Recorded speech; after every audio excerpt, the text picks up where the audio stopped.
Smart Art Classes में आपका स्वागत है। जैसे कि हमने अपनी पहली वीडियो में आपको ताजमहल और गोल गुम्बद के बारे में बताया था, आज हमारा नेक्स्ट टॉपिक है जामा मस्जिद। आज हम आपके सामने जामा मस्जिद का टॉपिक क्लियर करने जा रहे हैं। जो कुछ महत्वपूर्ण तथ्य हैं आप इसके चित्र में देख सकते हैं। जामा मस्जिद मध्यकालीन भारत में स्थान स्थान पर अनेक बड़ी बड़ी मस्जिदें बनाई गई हैं, जहां नमाज आदि के लिए विशाल आंगन थे। यहाँ हर जुम्मे शुक्रवार को दोपहर बाद नमाज पढ़ने के लिए नमाजियों की भीड़ जमा होती है। ऐसे सामूहिक नमाज के लिए कम से कम 40 मुस्लिम वयस्क पुरुषों का इकट्ठा होना जरूरी था। शुक्रवार को नमाज के समय शासक के नाम में एक खुतबा को पढ़ा जाता है और आम प्रजा के लिए बनाए गए उसके कानून को पढ़कर सुनाया जाता है। मध्यकाल में एक शहर में एक जामा मस्जिद होती थी जो अपने नज़दीकी परिवेश के साथ साथ आम लोगों यानी मुस्लिम और गैर मुस्लिम दोनों संप्रदाय के लोगों के लिए जीवन का केंद्र बिंदु थी। इसका कारण यह था कि यहाँ धार्मिक और अप्रत्यक्ष रूप से राजनीतिक गतिविधियों के साथ साथ वाणिज्यिक और सांस्कृतिक आदान प्रदान भी बहुत होता था। आमतौर पर ऐसी मस्जिद काफ़ी बड़ी होती हैं। उसमें एक खुला सहन होता है जो 3 तरफ से ढके हुए रास्ते इबादत घर से घिरा हुआ होता है और इसमें पश्चिम की ओर किबला लिबान होता है। यहीं पर इमाम के लिए मेहराब और मिंबर बने होते हैं। नवाजी अपनी इबादत प्रार्थना पेश कर सकते हैं समय मेहराब की ओर से अपना मुंह रखते हुए, क्योंकि यह मक्का में काबा की दिशा में हो सकता है। आप चित्र में देख सकते हैं सब चीज़ को अलग डिस्क्राइब किया गया है। जैसे ऊपर का जो फर्स्ट पार्ट है उसे धोर हरा कहा गया है। सेकंड में किबला इस चीज़ को कहा जाता है। फिर ये मेन द्वार होता है किबला, फिर ये द्वार होता है, इसे लिवान कहते हैं, इसे ऊपर की तरफ देखिए ये एक मेहराब जा रहा है, गेट की तरह जो बना हुआ है इसे मेहराब कहते हैं। ये गुंबद के जामा मस्जिद के चारों ओर तालाब होता है और ये नीचे आए तो ये सहन होता है, ये मुख्य द्वार होता है जिससे मुस्लिम वयस्क या आदान प्रदान करने के लिए यहाँ से प्रवेश करते हैं। नीचे को आइए, देखो इसमें सीढ़ियाँ भी दिखाई पड़ रही हैं आपको, चित्र में ध्यान से देखिए। जामा मस्जिद का रेखा चित्र इस प्रकार है, जिसे कि आपको देखने से पता चल रहा होगा कि इसकी एक एक चीज़ बहुत इम्पोर्टेंट है। हो सके तो आप इस चित्र का स्क्रीनशॉट खींच लीजिए और आपको यह बहुत महत्वपूर्ण तथ्य हैं जो आपसे क्वेश्चन रूप में पूछ सकते हैं कि किबला किसे कहा जाता है, धोर हरा किसे कहा जा सकता है, द्वार कैसे होते हैं, मेहराब किसे कहता है, जो गुंबद नुमा होता है उसे मेहराब कहा जाता है, जो मेन गेट होता है उसे मुख्य द्वार कहा जाता है। जामा मस्जिद में लिवान किसे कहते हैं, ये जो जंगले की तरह होता है या छज्जा नुमा होता है उसे लिवान कहा जाता है। जैसे कि अभी हमने आपके सामने जामा मस्जिद के बारे में कुछ तथ्य बताए हैं, इनमें शब्दावली है, हम आपके सामने शब्दावली को बता रहे हैं। जैसे कि आपसे क्वेश्चन में यह पूछ सकता है अंड का मतलब क्या होता है। अर्ध गोलाकार गुंबद वह आमतौर पर बौद्ध स्तूप संरचना में प्रयोग किया जाता है।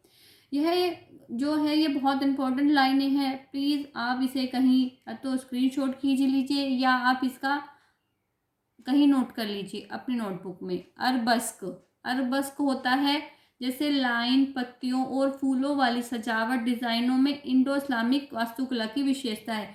जैसे आपने देखा होगा कि हमारी हाई स्कूल और इंटर में बेल बनाने के लिए आती हैं, तो अरबस्क उस चीज़ को कहा जाता है जिसमें हम लाइन, पत्तियों और फूलों वालों में सजावट डिज़ाइन है, उसे इंडो इस्लामिक में क्या कहा जाता है, अरबस्क। नेक्स्ट है हमारा अरबी शैली।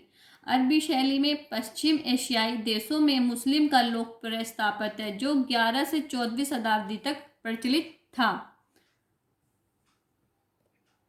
अर्धमंडप किसे कहते हैं, गर्भगृह के सामने स्थित अर्धमंडप, यानी कि अर्धमंडप का यानी कि जिसमें हम एंट्री करते हुए समय हमें वो हवन कुंड सा दिखता है या कुछ होता है, उसे क्या कहते हैं? अर्धमंडप।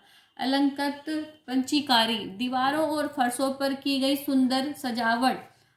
दीवारों और फर्शों पर, जैसे कि आप साइड में चित्र में देख पा रहे हैं कि हमारी जो वास्तुकला या ताजमहल आपने देखा होगा, तो उसमें बहुत बारीकी से कुछ चीज अलंकृत या पच्चीकारी कही गई है, तो उसे क्या कहा जाता है? अब अबादान। नेक्स्ट है हमारा बोध साहित्य से जुड़ा जीवन घटनाओं तथा अच्छे कर्मों के लिए प्रयुक्त नाम, यानी कि जो बोध साहित्य में कुछ जीवन घटनाओं को कहते हैं तथा अच्छे कर्मों के लिए उसका नाम होता है अबदान। नेक्स्ट है हमारा अष्टदिक्पाल, 8 दिशाओं के रखवाले। आदित्यपति, वह शासन जिसके दूसरे राज्यों पर किसी न किसी प्रकार का आधिपत्य हो, जो आंतरिक रूप से स्वायत्त होता है।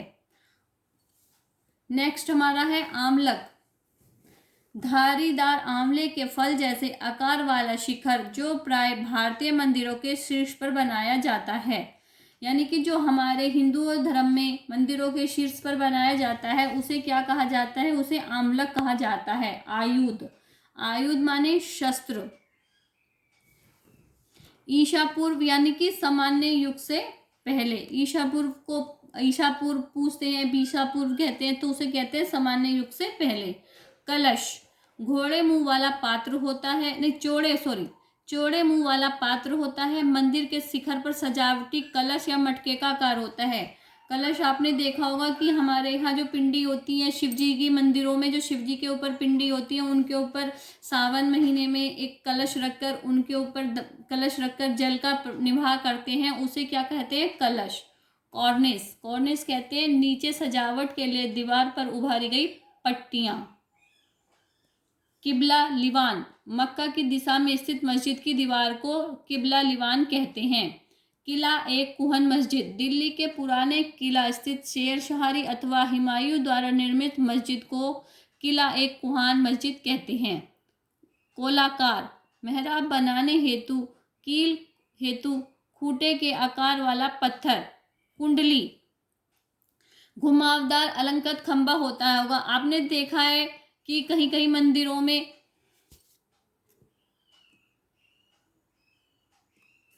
घुमावदार खंबा होता है, उसे हम कुंडली कहते हैं। कूट, वर्गाकार योजना वाला मंदिर।